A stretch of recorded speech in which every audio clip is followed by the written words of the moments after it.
Hello, नमस्कार। मैं हूँ अप्सरा अंसारी, समाज सेविका और कांग्रेस की एक कर्मठ कार्यकर्ता। आज ये मुद्दा ना राजनीति है, ना कोई संगठन से जुड़ा हुआ है, ना ही किसी अदर पार्टी से जुड़ा हुआ है। ये मुद्दा है महिलाओं का, महिलाओं की सुरक्षा का, महिलाओं के सम्मान का, महिलाओं की बराबरी की भागीदारी का, महिलाओं की इज्जत का। लेकिन अफसोस की बात है कि हमारे देश में महिलाओं को कोई भी सम्मान, कोई अधिकार, ना कोई बराबरी का सम्मान दिया जाता है। तो आज मैं इसी मुद्दे पर बात करना चाहूँगी। अभी हाल ही की घटना है कि चूरू में एक पुलिस वाले ने एक पुलिस महिला कर्मी के साथ बलात्कार किया। तो ये बहुत बड़ी घटना है, बहुत सोचने वाली घटना है और पहले भी ऐसी घटनाएं हो चुकी हैं। लेकिन ये घटनाएं बार बार क्यों हो रही हैं?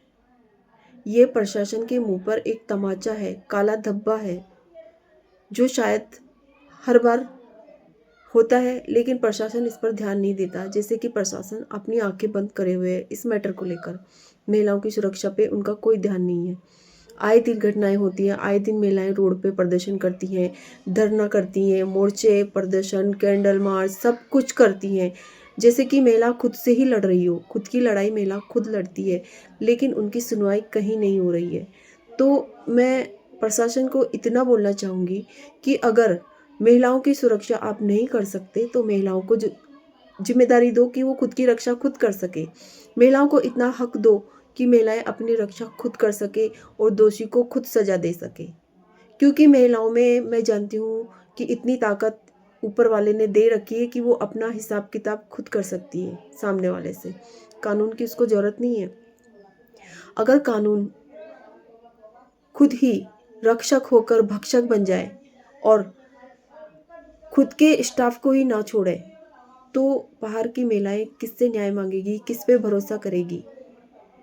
तो ये सब हमारे देश में जो हो रहा है वो बिल्कुल सही नहीं हो रहा है, बिल्कुल गलत हो रहा है। और आए दिन घटनाएं ऐसी घट रही हैं जो सुन सुन के हमारे रोंगटे खड़े हो जाते हैं, हमारे कान यकीन करने पे विश्वास नहीं करते कि ये सब कैसे हो सकता है। अभी कुछ दिन पहले खबर आई थी कि एक हॉस्पिटल में एक वार्ड बॉय ने मरी महिला के साथ बलात्कार किया, डेड बॉडी के साथ बलात्कार किया। और एक घटना ऐसी भी आई थी कि एक बेटे ने अपनी माँ के साथ रेप किया। और कुछ दिन पहले सुनने को मिला कि एक लड़का कब्र में महिलाओं के साथ बलात्कार करता था। तो क्या हो रहा है हमारे देश में, क्यों हो रहा है ये सब? मैं हाथ जोड़कर प्रशासन से विनती करना चाहूँगी कि आप ऐसा कानून हमारे देश में बनाइए कि हर बलात्कारी बलात्कार करने से पहले 10 बार सोचे, उसे डर हो कानून का। क्योंकि मुझे लगता है कि अब डर नहीं रहा कानून का, डर खत्म हो चुका है। आए दिन छोटी छोटी बच्चियों के रेप हो जाते हैं, आए दिन किसी भी लड़की को बलात्कार करके कहीं भी मार दिया जाता है, फेंक दिया जाता है कचरे की तरह, यूज़ एंड थ्रो। एक जैसे वो टिश्यू पेपर की तरह जो होता है ना, कि यूज़ में लिया और फेंक दिया। तो क्या महिलाओं की इज्जत इतनी ही रह गई हमारे देश में? क्या महिलाओं को कोई न्याय नहीं मिलेगा? क्या ऐसे ही हमारा देश चलता रहेगा? मैं ये जानती हूँ कि आप एक बार ऐसा कानून लेकर आइए और उस कानून को लागू कीजिए और इस चीज़ को इस तरह से निभाइए, एकदम नियम और कानून से।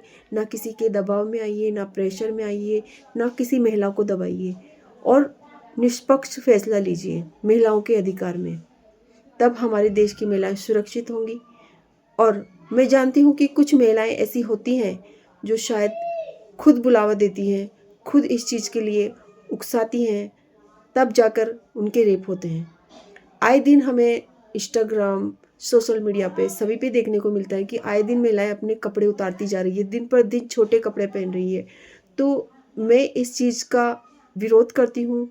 ये सब महिलाओं को नहीं करना चाहिए, क्योंकि अगर महिलाएं अपने कपड़े उतारेंगी तो होगा, ये सब होगा हमारे देश में। फैशन के नाम पर महिलाएं आए दिन छोटे कपड़े पहन रही हैं और लोग उस चीज़ को देखकर अपनी भड़ास छोटी मासूम बच्चियों पे निकालते हैं, बुढ़ी बुजुर्ग महिलाओं पे निकालते हैं, कहीं भी अपनी भड़ास निकालते हैं, क्योंकि गलती कहीं ना कहीं छोटे कपड़े पहनने वाली महिलाओं की है। महिलाएं नाराज होंगी इस बात से, लेकिन ये हकीकत है। आप लोग बोलते हो कि छोटी बच्चियों के रेप क्यों होते हैं? छोटी बच्चियों के आप लोगों को देखकर रेप होते हैं, क्योंकि वो आप लोगों के पास नहीं आ सकते, इसलिए वो छोटी बच्चियों को पकड़ते हैं। तो प्लीज़ आप लोग भी सुधरिए थोड़ा। हमारे देश को ऐसी गंदी नज़र से मत देखिए। बर्बाद हो चुका है हमारा देश फैशन के नाम पे। मैं अपनी सभी बहनों से रिक्वेस्ट करना चाहूँगी जो छोटे कपड़े पहनती हैं, प्लीज़ बंद करो ये सब फैशन के नाम पे अपने अंगों को दिखाना। और मैं प्रशासन को यही बोलना चाहूँगी कि इस चीज़ पर भी आप बैन लगाइए। जो महिला आपको आधे नंगे कपड़ों में दिखती है, उसे अरेस्ट किया जाए और उस पर कार्रवाई की जाए। जय हिंद, जय भारत।